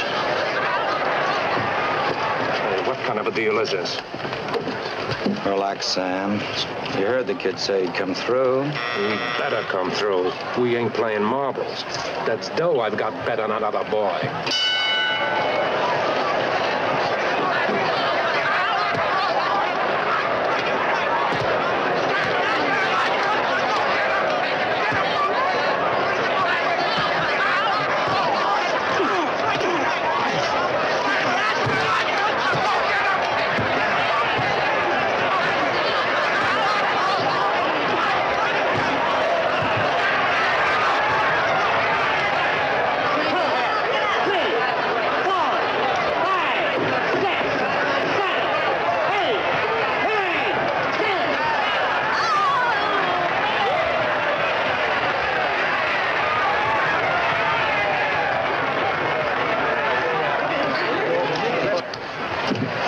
George, you see Sam? He seems pretty unhappy. Looks like trouble.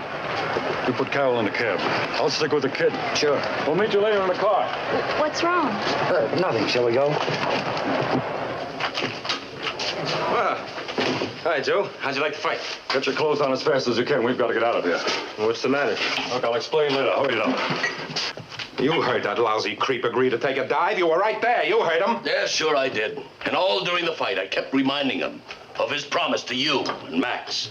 And all he said was stupid suckers. That lousy, stinking creep. 60 grand I'm out. 60 grand. Oh, wait a minute, Max. How much do you think I lost? I ain't worrying what you lost. You think you're playing with kids or something? Oh, look, Max. Oh, shut up. This was your deal, wasn't it? He was your boy. All right, so he was my boy. How'd I know he was going to pull a double cross? I didn't know it. Maybe not. But on the other hand, maybe you could have been playing the other side of the board. Now, wait a minute, Sam. We've had deals like this before. And we've always come off with a bundle. Why would I want to change that, huh?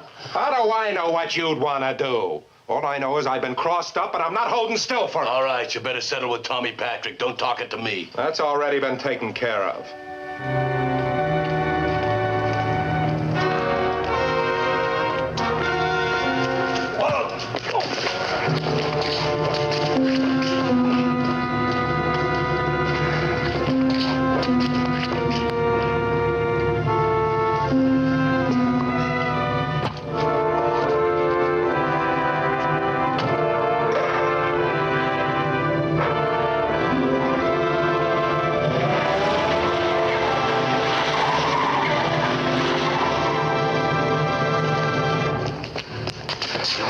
They got Tommy. Who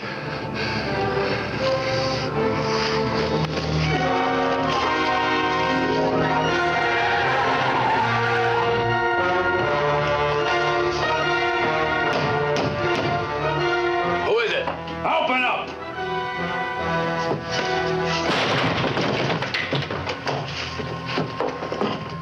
All right, where'd they take him? What are you talking about? Get out of here.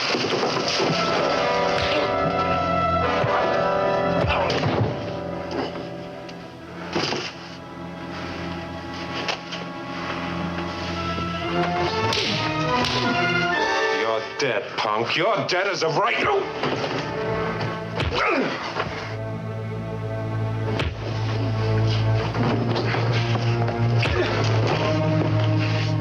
You could go to jail for this. You're a professional fighter. You could kill me. I am gonna kill you, Sam. You killed a couple of fighters, now I'm gonna kill you.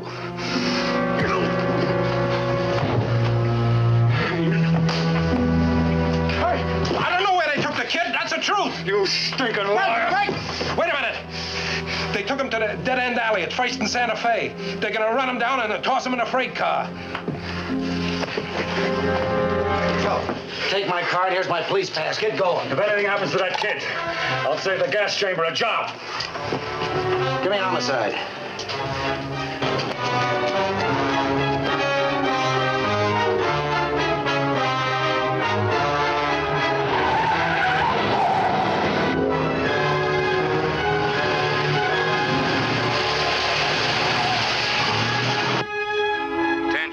Number 73. Attention, car number 73. Investigate possible disturbance First and Santa Fe in the dead-end alley.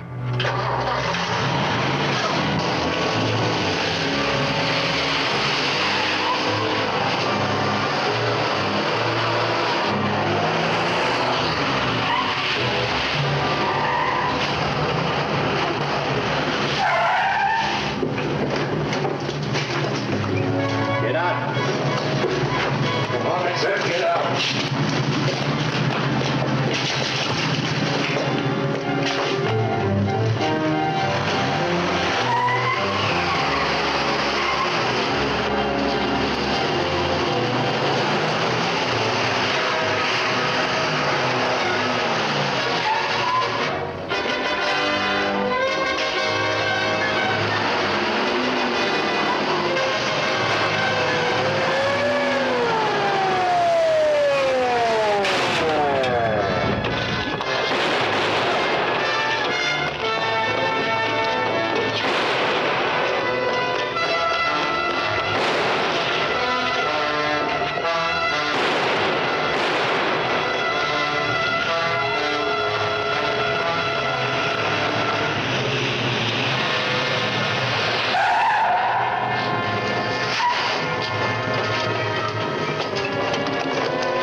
an ambulance to First and Santa Fe. All right, kid? Yeah, just got another bump on the head.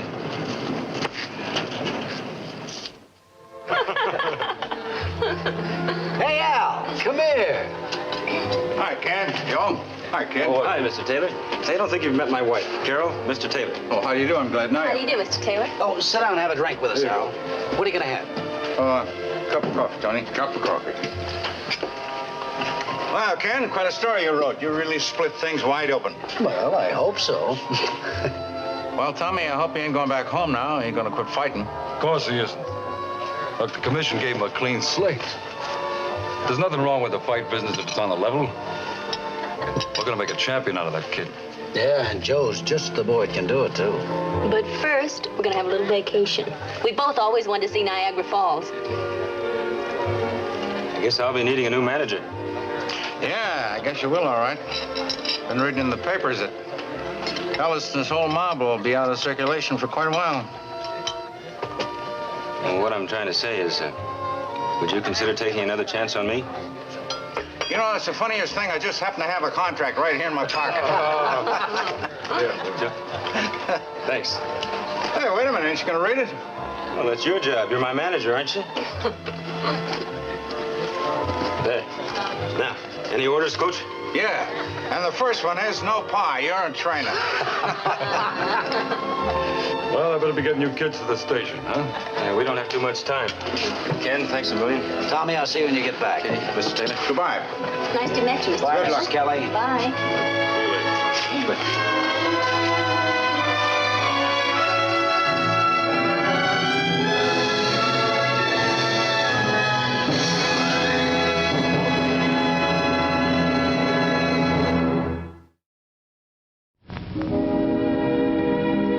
And now, folks, it's time to say goodnight. We sincerely appreciate your patronage and hope we've succeeded in bringing you an enjoyable evening of entertainment. Please drive home carefully and come back again soon. Good night.